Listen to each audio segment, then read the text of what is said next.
mini sujet, c'est le cardio. Le cardio, il y a quelque chose qui me fait... À jeun, ouais, bah oui, ça pas marche l'oublier, pas.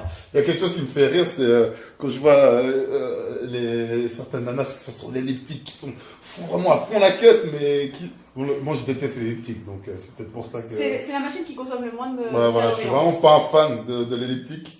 Et c'est pour ça que ça me fait toujours un peu sourire quand je vois certains qui sont sur l'elliptique et essayer de se déchaîner dessus. Des heures. Et puis surtout, faut penser à un truc, c'est que les machines de cardio, elles ont tendance à exagérer votre consommation énergique. Donc, je crois qu'il y a jusqu'à 40% de consommation en plus. C'est incroyable. Donc toi, t'es là. Ah, j'ai fait une bonne séance, j'ai brûlé 1000 calories. Non, en vrai, t'en as brûlé 600. Ouais, t'en as brûlé 600, donc... Faites attention. Et puis le cardio, juste une chose aussi, ça augmente beaucoup le cortisol, c'est l'hormone du stress. Et l'hormone du stress engendre une prise de poids. C'est pour ça aussi que beaucoup de filles ne perdent pas de poids. Alors qu'elles font du cardio. Hein. Voilà. Ouais. Moi, personnellement, je préfère enchaîner. Régime. Régime, ce mot magique ou pas. Moi, j'aime pas trop utiliser ce mot. Mais ce qui se passe en général, c'est que des questions que j'ai reçues en général, c'est là, je vais faire un régime pendant 2 semaines. En gros, j'exagère. Hein. Ouais, mais j'ai mangé que des salades, ou détox, le mot magique. J'ai mangé que de la salade, que des pommes, que de la soupe. Ça va être bien. Bah, ok, top, tu vas perdre du poids. Ça, c'est sûr que tu vas perdre du poids. Mais il y a le revers de la médaille, c'est que tu vas perdre beaucoup de muscles aussi. Que de toute façon, tu vas pas avoir suffisamment de nutriments par rapport à une alimentation que tu aurais eu en temps normal, une alimentation saine. Donc après, régime non, faire attention à ce qu'on mange, oui, comme on le disait. Hein. Les légumes, les fruits, c'est indispensable, des bonnes sources de protéines. Même si vous êtes végétarien, il y a toujours... il n'y a plus de place. On parle des régimes, et puis la tendance qui est de manger peu, très peu, voire que de la verdure, que de la salade. Perso, je pense que c'est débile, parce que comme tu disais, il y a le revers de la médaille, et puis souvent après les personnes qui font ça, elles reprennent du poids parce qu'elles ont arrêté de manger pendant 1 semaine ou 2. Ouais, elles ont perdu beaucoup d'eau. Déjà, beaucoup de glycogène dans le muscle, pour ceux qui s'entraînent. Tout ça, ça fait qu'on perd beaucoup de poids vite. Ouais. Bon, puis t'as l'estomac vide, les intestins, tout quoi. Déjà, ouais. Et puis, du coup, t'as arrêté de manger pendant 2 semaines, t'as perdu tes 3-4 kilos. Ouais. Mais après, tu dis, ça va bien, je remange comme avant. Et puis, tu reprends même plus, d'où l'effet yo-yo, comme on dit. Le problème, c'est aussi qu'il y a le métabolisme. Et puis, le métabolisme, il peut s'augmenter. Il peut aussi se flinguer. C'est-à-dire que si tu vas consommer très très peu de calories pendant un laps de temps assez long, hein, quand même, ton corps va s'habituer à consommer peu de calories pour être alimenté, pour travailler, pour faire du sport, etc.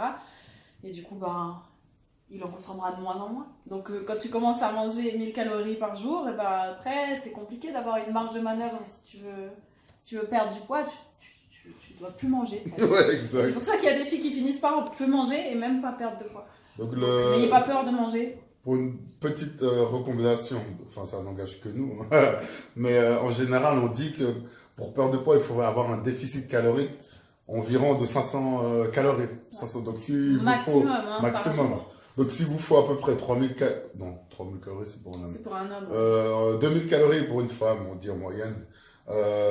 Il faudrait manger à peu près 1500 calories. Donc là, je parle pour une personne qui a besoin de 2000 calories. Mais tu peux les réduire petit à petit. Je pense que c'est mieux pour... après, ça, c'est vraiment au cas par cas. Mais vraiment, les calories, il faut les réduire petit à petit. Ça veut dire que si tu es à 2000 calories par jour, moi, par exemple, à l'heure actuelle, je suis à 1800. Mais... si tu dois réduire les calories, il vaut mieux les réduire 1 semaine ou 2 semaines, tu réduis de 100 ou 200, et puis petit à petit tu baisses, mais pas rester trop longtemps en bas, parce que sinon vraiment tu... Et puis si tu vois que tu stagnes trop longtemps, tu peux les remonter quelque temps. Mais bonne question d'ailleurs, toi tu calcules ton apport calorique au quotidien? Oui, dans la mesure. C'est un aperçu? Non, dans la mesure du possible, j'essaye. Ok, donc ça tu es tout le temps avec ta balance et puis tu regardes les macronutriments. Voilà, à force après tu connais aussi... Tu as une super application qui s'appelle MyFitnessPal, pour ceux qui ne connaissent pas, que tu peux trouver sur l'Apple Store, partout, même sur l'Android Store, qui te permet de scanner les produits aussi que tu vas consommer. Donc ça te rentre les données tout seul.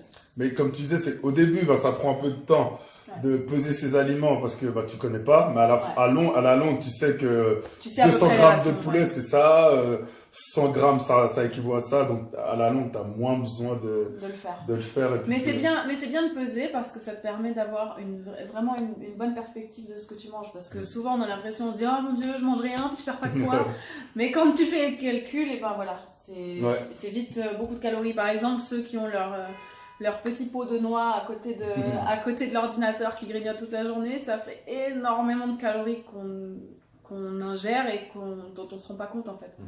Bon, moi personnellement, je calcule pas trop mes aliments, bon parce que je suis pas en train de perdre du poids, mais dans un premier temps, j'aime bien dire aux gens, mangez d'abord des produits peu transformés, des produits... Bonjour. Premier podcast ici avec Céline, coach Céline, qui est, c'est quoi ta marque? Amazon Training. Amazon Training. On profite, on est là, elle est venue faire un petit bisou à Kim, c'est la marraine de ma fille. On profite pour en faire un premier podcast sur l'entraînement des femmes et en musculation. Ça marche? Ouais, la musculation au féminin, c'est un vaste sujet. Exact. Moi, j'ai une première interrogation. C'est les femmes, souvent, elles se disent, ah, mais si je fais de la muscu, je vais me transformer en homme. Ça marche pas comme ça. Avec tout, bon, maintenant, je pense que ça s'est un peu démocratisé, heureusement, grâce à Instagram et puis à toutes ces fitness modèles un peu partout. Mais effectivement, c'est encore bien ancré dans la tête des femmes que la musculation, ça donne des corps masculins. Ouais. Mais c'est impossible. Déjà, parce que, comme tu me disais, les femmes, elles n'ont pas de testostérone, pas autant que nous. Ouais. Donc, déjà, rien que de ce point de vue-là, c'est le jour et la nuit. Non, les femmes, et puis il y a des doses de GH, de testostérone qui sont faibles. Mais par contre, il y a un truc qui est bien chez les femmes, c'est qu'on a une meilleure capacité à récupérer.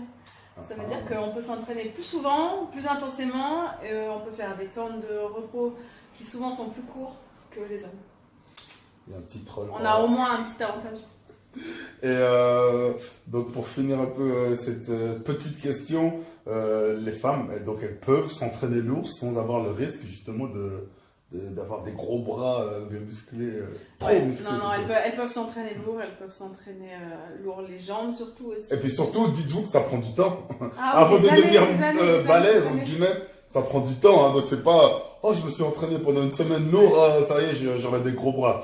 Malheureusement, ou plutôt heureusement, je sais pas. Ouais. Malheureusement pour ça. Ça dépend des points de vue. Ça marche pas comme ça. Donc n'ayez pas peur, vous pouvez vous entraîner, même vous entraîner lourd. C'est même mieux. C'est même mieux. Vous aurez plus de résultats. Ce sera plus rapide. Surtout, je pense à certaines filles qui s'entraînent avec des poids soit super légers ou soit carrément rien. Elles font le leg kick là. Elles sont comme ça là.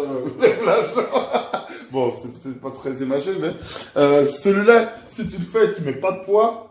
C'est comme si je soulève mon bras comme ça, quoi. Non, mais ça sert à rien. Donc, ça sert à rien. Ouais. Vous allez devoir faire 40, 50, 100 reps pour sentir quelque chose, peut-être. Ouais, et encore. Donc, voilà. N'hésitez pas à mettre du poids, les filles.